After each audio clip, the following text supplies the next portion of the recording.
Every Wednesday morning at this time, we check in with the folks who are checking in on Ottawa, minding Ottawa's business with the Blacklocks Reporter, which is the only reporter-owned and operated newsroom covering our nation's capital without politics or punditry. The managing editor there is Tom Korski. He joins us for these weekly chats. Tom, as always, a very good morning to you. Good morning, Mike. I know there is an effort, and there has been pushback against the effort to get federal employees to return to the office for more working days in office as opposed to working days from home. How's this going at Global Affairs of late? It's not successful, and in fact, they have a well-being ombudsman. Who knew that? They have a well-being ombudsman at the Department of Foreign Affairs, and they filed a report with Parliament that described in quite explicit terms how upsetting it is for their employees to go back to the office 5 days a week. Eventually, currently the policy is at least 3 days a week. In fact, there were more complaints of stress and heartache from diplomats who work right here in Ottawa than there were who are working in war zones abroad. I have to say, Mike, I know this will sound snide and smart-alecky, but when you read the Ombudsman's report, it was like calls to the kids' helpline. What did they say? You need more than just words, wrote the Ombudsman. You need real and accessible support that helps you feel safe, understood, and cared for. Change is hard. I'm quoting from the report. And it's not just having to not work from home anymore.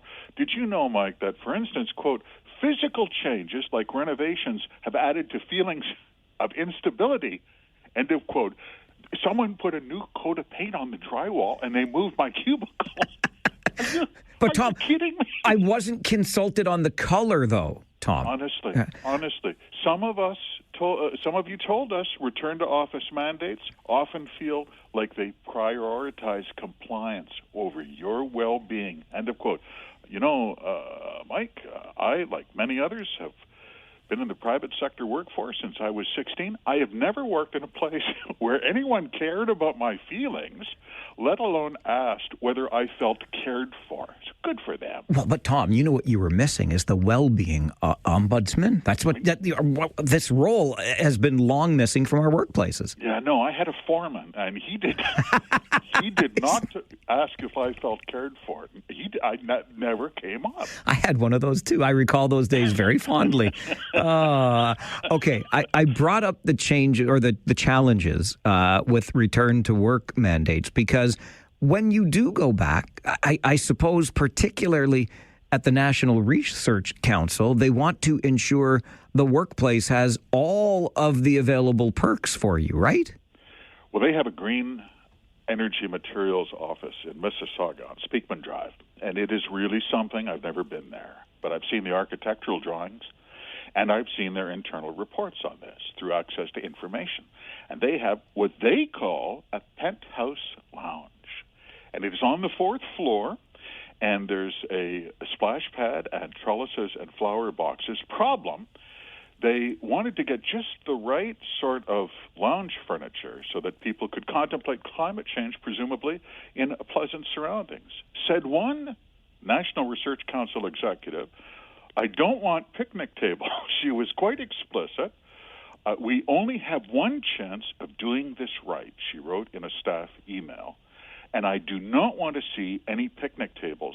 So they went with the Brazilian walnut lounge furniture instead. I'm sorry, the what? Brazilian walnut. You probably won't find that at your local hardware store. But the National Research Council did, because nothing says pondering climate change like Brazilian walnut lounge furniture. By the way, we saw, they won't disclose the cost of this fiasco. We saw one tender that came back from a supplier for $298,000. Deficit times are good times, Mike. Never forget it. It's always easier. I've said this since day one on this show, Tom. Always easier to spend the money that is not your own. These budgets, no wonder we spend so much. Oh, and you can't think about climate change like in a Muskoka lounge chair. That's for losers. You can't do that on a stool or in your cubicle, especially after they repainted the drywall. You need that Brazilian walnut to really focus the mind. From the fourth floor on Speakman Drive. It's the life of Riley up there. I hope I get invited. When you do, can I be your plus one? Oh, Brazilian walnut furniture. I can only imagine how comfortable we'll be.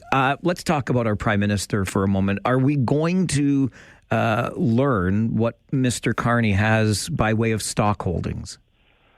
Cats away, mice will play. A surprise shotgun motion dropped on the floor of the House of Commons. Mike came from the opposition. Every opposition party voted for it. It just passed for a month worth of hearings by the Commons Ethics Committee into the Prime Minister's stock holdings and his business relationships. And they will summon for questioning hours and hours of questioning. Prime Minister Carney's chief of staff, his senior aide, clerk of the Privy Council, and former business associates with Brookfield Asset Management.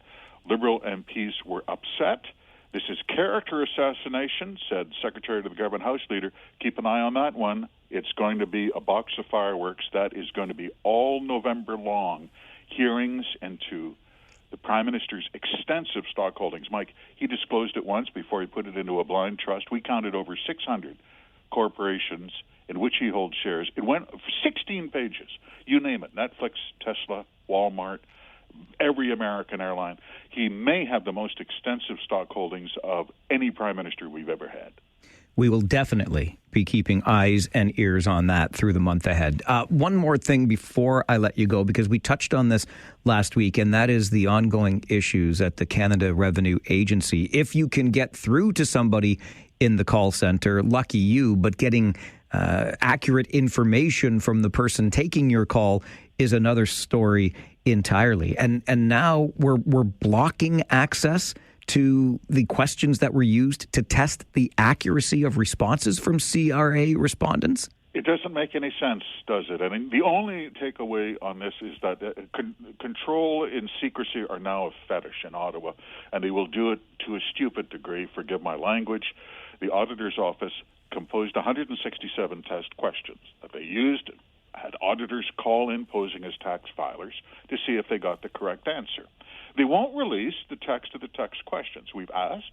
They won't release them through access to information. We asked. There was an identical audit 8 years ago under then auditor Michael Ferguson. He passed away, and he was a great auditor general, and he did release the sample test questions. They were not controversial. What were some of the questions, Mike? How long do I have to keep the purchase papers for my rental property? Was one of their test questions. The correct answer, by the way, is until the end of time. And the vast majority of call center agents didn't know that. But now secrecy is just so, that's their reset place. That's their happy place. It's nobody's business. But ironically, it is public business, isn't it? It certainly is, and we're glad that you keep your eyes on it for us. Tom, always appreciate the chats. Thanks for being here. Thank you, Mike. Tom Korski is the managing editor with the Blacklocks Reporter, the only reporter-owned and operated newsroom that covers our nation's capital. And you can find them online at blacklocks.ca. A subscription-based, well worth the price of that journalism. I assure you that. Just those tidbits alone would be enough. It's why our good friend Ernie says he loves and hates this segment at the same time, but certainly grateful for resources like Tom Korski and the folks working at the Blacklocks Reporter. I just can't get over, and that's why I had mentioned to you before the news update at 10, they spent how much on furniture? Listen, I work in a business that has its share of perks. We talked about this the other day. Nothing extravagant. I mean, way back in the music days, there were CDs aplenty going around. We're never short of T-shirts or coffee mugs, for example. I have had some very nice pens given me. In fact, I'm holding one right now from our Child Witness Center, which I quite enjoy. But even in the workplaces, I mean, some of the bigger stations that I've been a part of that welcome in bands or other, high-profile guests. We had some lounges. I remember a leather couch in one of the lounges in one of the radio stations I worked at in Toronto many, many years ago when leather couches were all the rage, of course. But honest to goodness gracious, this rooftop patio at a building in Mississauga for our National Research Council. Heaven forbid you do the shopping at your local Home Hardware, right? $296,000 in Brazilian walnut furniture. Because why? You can't just have a patio table in the workplace lounge. It's incredible stuff, but I'll just go back to what I said. The easiest money to spend is that which is not your own. And you wonder why deficits balloon. How about we just go back to the very existence of a well-being ombudsman with global affairs? That is a role that was hired for. I wonder what would happen if I asked to get one of those. Listen, my well-being is fine, except when I hear some of the things that are going on with my tax dollars. Then it gets a little less than fine. I'm not sure there's an ombudsman in the world that can help me with that. Tom Korski joins us Wednesdays at 10 from the Blacklocks Reporter.